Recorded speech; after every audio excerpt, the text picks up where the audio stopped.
Hello guys, welcome dito sa aking channel. Ngayon, ituturo ko sa inyo kung paano ayusin ang Task Manager has been disabled by your administrator sa ating Windows 10 o Windows 11. Kung paano yan guys, panoorin nyo to.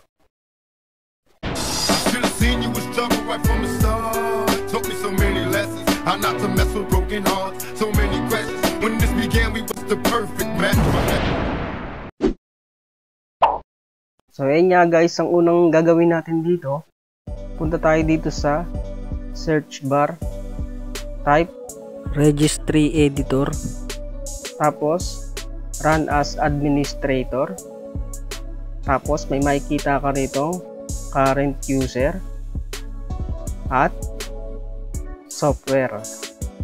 May makikita ka dito Microsoft, tapos Windows at current version, tapos hanapin natin ng policies.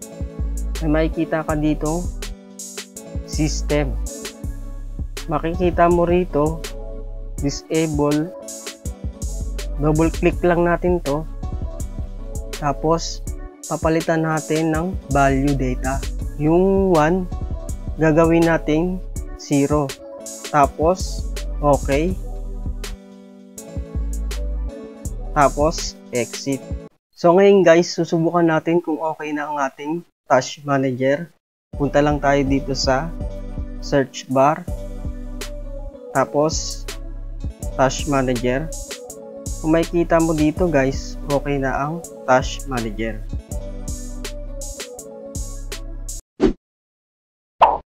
So ayun nga guys, ganun lang kadali kung paano ayusin ang Task Manager has been disabled by your administrator. Kung nagustuhan mo itong tutorial na to, mag-like and subscribe na rito sa aking channel. Pindutin na rin ang notification bell para lagi kang updated sa mga video ko pang paparating.